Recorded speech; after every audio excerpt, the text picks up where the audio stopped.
York's annual Loyalty Day Parade is reviewed by General of the Army Douglas MacArthur. Up windswept Fifth Avenue, the marchers bear the proud flags as they affirm their allegiance to the United States.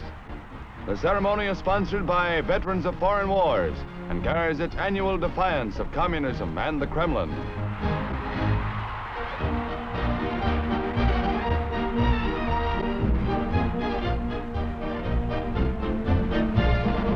Here comes a group of original Americans. Very original. Old Uncle Joe insists he wants peace, but that oversized Roscoe seems to cancel out the propaganda. Anyway, this is no field day for Moscow or its sympathizers. Hundreds of thousands who cheered the 2-hour parade were in complete accord with the loyal spirit of the marchers.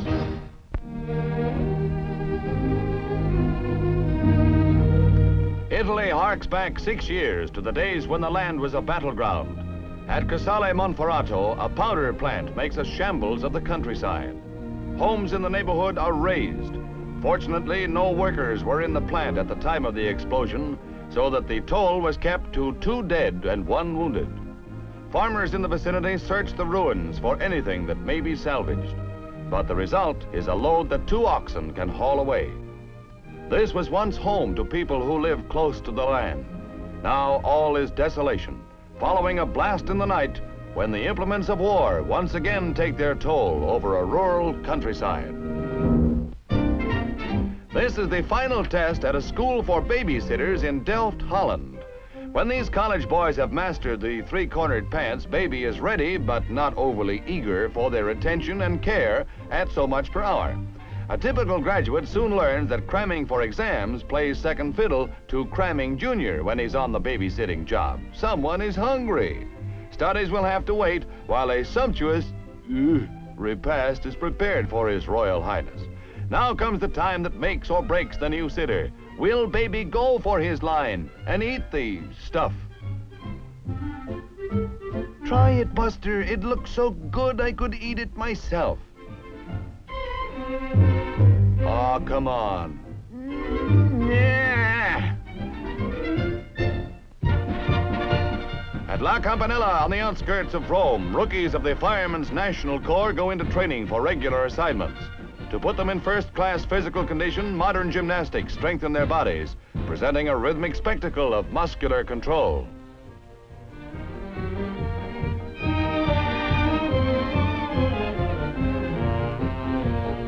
Technical training includes ladder climbing to rescue potential victims.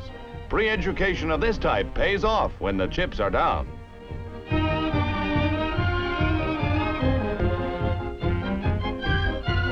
This is the fireman's carry, a la Italiana.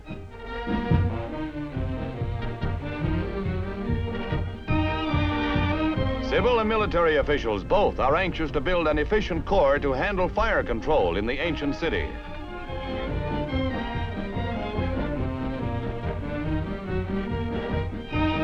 300 students of modern firefighting demonstrate the results of months of hard practice designed to protect Roman citizens.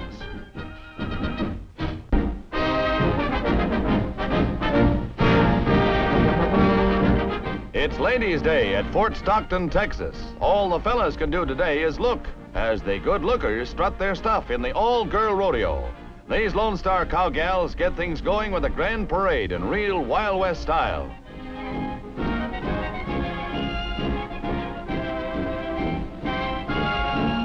Bareback bronc riding is just her dish.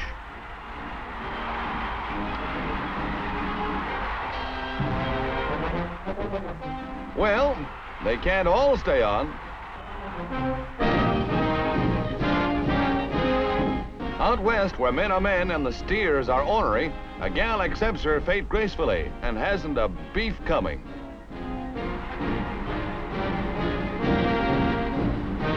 Sometimes these mean critters lull you into a sense of false security.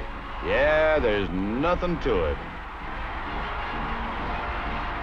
Sister, that is the end.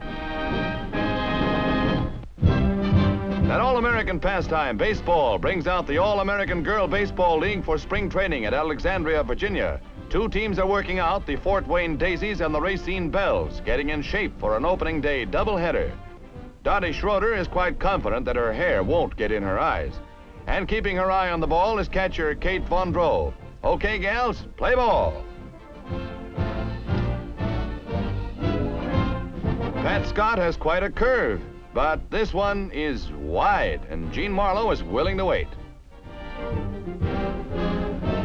Gene bunts it, the squeeze is on. Tibby Ison slides home with a run and a nicely bruised leg. Better a bruise than long pants, eh, gals?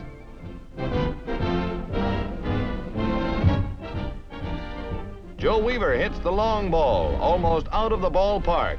Boy, that clears the base paths. And inside the park homer by a whisker. The spotlight is on the Penn Relays and the Ben Franklin Mile. Stuart Ray sets the pace for the first half mile, but the big names of the race are Roger Bannister of England and Don Gehrmann and Fred Wilt of the U.S. 40,000 see the long-striding medical student from Oxford take the lead and keep it in a convincing display of all-around power. Wilt, the flying G-man, is staying right with the young Britisher temporarily. Hailed as the Empire's best miler since the late Jack Lovelock, Bannister lives up to his advanced billing. He gives Uncle Sam's best a long-range view of his flying heels as he sprints the last quarter and beats Wilt to the tape by 15 yards and Gehrmann by 30. His time is 4 minutes, 8 3/10 seconds. A new record for the Penn Relays and new laurels for Roger Bannister from England.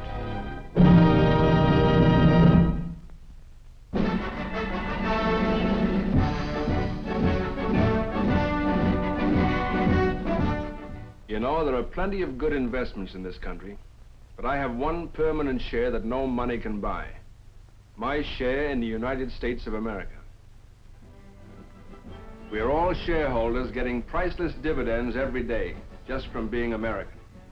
In this bountiful land, land of freedom, free press, free speech, freedom to gripe about what we don't like, freedom to change it, freedom to worship God, not the head man whose picture's on every wall. America, land of opportunity with the great future. For the future belongs to the free man, not the slave. You know, when I think of these things, and the hundreds of millions of people around the world who live in want and fear, I say to myself, brother, how lucky you are. This is your country. Defend it. It's your freedom. Protect it.